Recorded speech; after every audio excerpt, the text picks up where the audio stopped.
사실 자가는요, 여러 가지 요소들이 굉장히 중요한데, 이제 첫 번째는 아이들 학군이라고 봐요, 저는. 학군이 제일 먼저인 것 같고요, 선택하는 게. 그 뭐, 그란트든 뭐고 얘기하기 전에.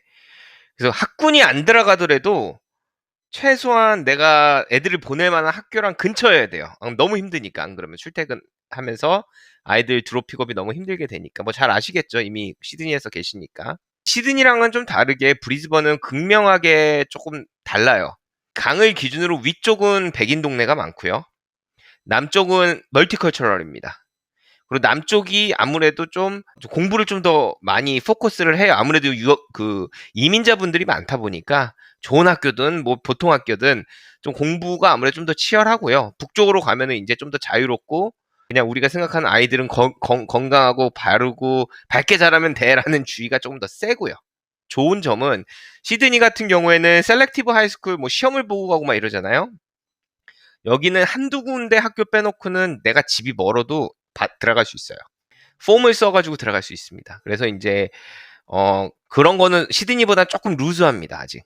그 다음에 고민을 해보셔야 되는 거는 아까 말씀하셨던 75만 불이라는 돈을 갖고 집을 살 거냐, 질 거냐, 그죠? 만약 그렇게 한다면은 내 돈이 좀 적게 들어가는 거잖아요. 시드가 지금 몰빵이 안 될 거 아니에요, 그러면 그 남은 돈으로 뭘 할지의 계획이 있으면 이게 좋은 계획이 돼요. 아무 생각 없이 그냥 3만 불 때문에 들어간다면 좋은 계획이 안 될 수도 있어요. 85만 불이랑 비교했을 때 뭐 5만 불, 7만 불이 세이브가 되는데 그러면 이걸 갖고 내가 3년 안에 인베스트를 사겠다. 약간 이런 계획이 있으면 너무 좋은 계획이 되는 거죠, 이게. 85만 불짜리 뭐 중고집으로 가신다고 하면은 뭐 장점은 말씀하신 대로 새 집이 아니다 보니까 좀 그에 비해서 집값은 떨어지고 땅값은 늘어나니까 땅이 좀 더 크겠죠. 새 집이라서 안 오르고 훈집이라서 오른다. 저는 그건 잘못됐다고 생각을 하고요. 제가 봤을 때 두 번째로 간다 그러면은 집중돼야 되는 거는 내가 기술이 있기 때문에 내가 이 기술로 이 집을 만 불이라는 시간과 돈과 자재를 들여서 4만 불이라는 걸 내가 만들어낼 수 있냐 없냐를 보는 게 훨씬 빨라요.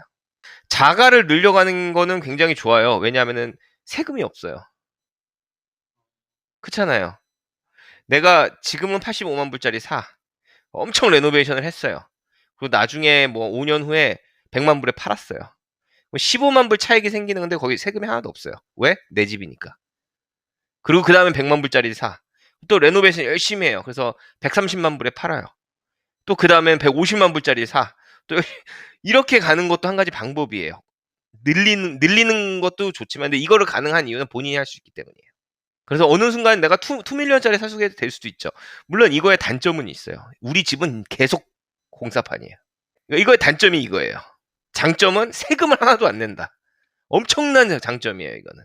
투자용 하우스는 레노베이션을 할 때 이걸 팔 생각으로 하는 게 아니라 렌탈을 올릴 생각으로 해야 돼요. 사실은 그 방금 저한테 질문하셨던 거를 고민하기 전에 애들 학교를 어디로 보낼 건지, 브리즘에서 사실 때 내 생활권이 어디가 될 건지. 잡은 맨날 남쪽에 있는데 북쪽에 살아. 그럼 너무 힘들잖아요. 그란트를 받는다 그러면 빼박 할 수 없이 뉴로 가야 돼요, 무조건. 오늘 계약해도 15개월 걸려요. 뭐 짧게는 12개월, 길게는 15개월. 왜냐하면 땅 레지스트레이션 되는 기간이 또 있거든요. 그 대신 이제 다 완공이 됐을 때 새 집에 깔끔하게 사시면 되는 거고. 그 이그지스팅 집을 사게 된다 그러면은 뭐 내가 어느 정도 손댈 걸 각오를 하고 사셔야 되는 거예요. 늘 받는 질문이에요. 10년 전에도 저는 이 질문을 받았고 15년 전에도 받았고 20년 전에도 받았어요. 항상 제가 옳았죠. 20년 전에도 저는 오를 거라 그랬고 10년 전에도 오를 거라 그랬고 5년 전에도 오를 거라 그랬거든요. 지금도 저는 오를 거라고 얘기해요. 근데 이거는 여러 가지를 동시에 생각을 하셔야 돼요. 앞으로도 왜 똑같은 생각이 들 거거든요. 일단은 첫 번째로는 그런 얘기를 하는 사람이 얼마나 부자인지를 봐야 돼요. 뭐 나름대로 뭐 이유가 있을 거 아니에요. 그런 분들이 얘기를 하는 이유가. 예를 들어서 누군가가 저한테 한국 집값이 오를 거예요. 그럼 저는 아니요, 떨어질 거라 그래요. 예, 한국 집값은 떨어질 거라고 생각을 합니다. 뉴질랜드 집값이 오를까요? 일부분은 오를 거라고 생각해요. 근데 호주 집값이 오를까요? 오를 거라고 생각합니다. 그러니까 이거를 어떤 조언을 구할 때 그 사람이 얼마나 좋은 레퍼런스를 갖고 있는지 좀 물어보세요. 예, 그러면 어느 정도는 내가 들어야 될 말, 안 들어야 될 말이 조금 걸러질 거고요. 그리고 이제 이 사람 하는 게 이 사람이 충분히 들을 만한 사람이고 얘기를 그럴 근거를 갖고 있다라고 생각이 드신다면은 항상 펀더멘탈로 가야 돼요. 그래서 이게 집값뿐만이 아니라요. 그럼 앞으로 콜스에 있는 치킨값이 계속 올라갈까 안 올라갈까 생각해 보세요. 10년 동안. 앞으로 미래 10년 동안. 타일값이, 자재값이 앞으로 10년 동안 올라갈까 안 올라갈까. 그러면은 대부분의 사람 100에 100은요. 야, 당연히 올라가지 이렇게 얘기를 해요. 근데 이상하게 집값에 대해서는 그게 굉장히 의견들이 많은데 왜냐면은 이제 이거를 집값을 결정하는 요소들이 있어요. 이제 첫 번째는 잘 아시겠지만은 집의 매트리얼입니다. 자재값. 그죠? 자재값이 앞으로 오를까 떨어질까 보면은 이건 오를 거예요. 치킨값 오르듯이 배추값 오르듯이 오릅니다.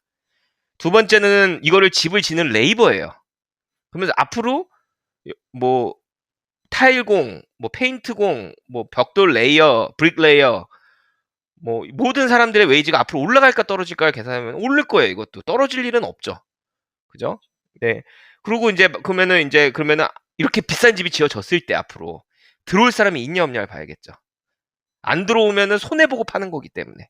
근데 뭐 전반적으로 이민이라든가 이런 것들을 봤을 때 우리는 매주 500채 이상이 부족해요. 호주는 매주 마이너스입니다. 계속 마이너스예요. 앞으로도 마이너스고 퀸즐랜드 같은 경우에는 지금 호주 전역으로 지금 급하게 필요한 게 5 밀리언 하우스홀드예요. 근데 이게 왜 그렇게 됐냐? 뭐 계속 인구가 밀려 들어오고 자연적으로 늘고. 근데 그럼 브리즈번이 오를 것 같냐? 작년, 재작년 동안 인터널한 마이그런트죠. 이제 호주 내에서 이동 제일 높은 게 브리즈번이에요. 그렇기 때문에 집값이 많이 올랐죠. 그러면은 앞으로도 그러면 계속 올까? 그럼 올 만한 이유가 있을 거 아니에요. 우리가 여기 오래 사셨으니까 아시겠지만 시드니, 멜번, 애들레이드, 퍼스, 캔버라, 다윈, 브리즈번 따져봤을 때 두 분도 지금 브리즈번 오시잖아요. 오는 이유들이 있을 거 아니에요. 왜냐? 집값이 싸니까. 아무리 올라서도 시드니보다 40% DC 아니에요, 여기는? 그잖아요. 예. 그러니까 여러 가지 이유를 다 봤을 때 근거적으로 본다면 저는 한 2060년까지는 이 질문을 아예 할 필요가 없지 않을까라는 생각을 합니다. 그리고 이제 여기는 또 올림픽도 있잖아요. 제가 시드니 올림픽 때 시드니 살았어요. 저는 제가 제 눈으로 봤어요, 올림픽을.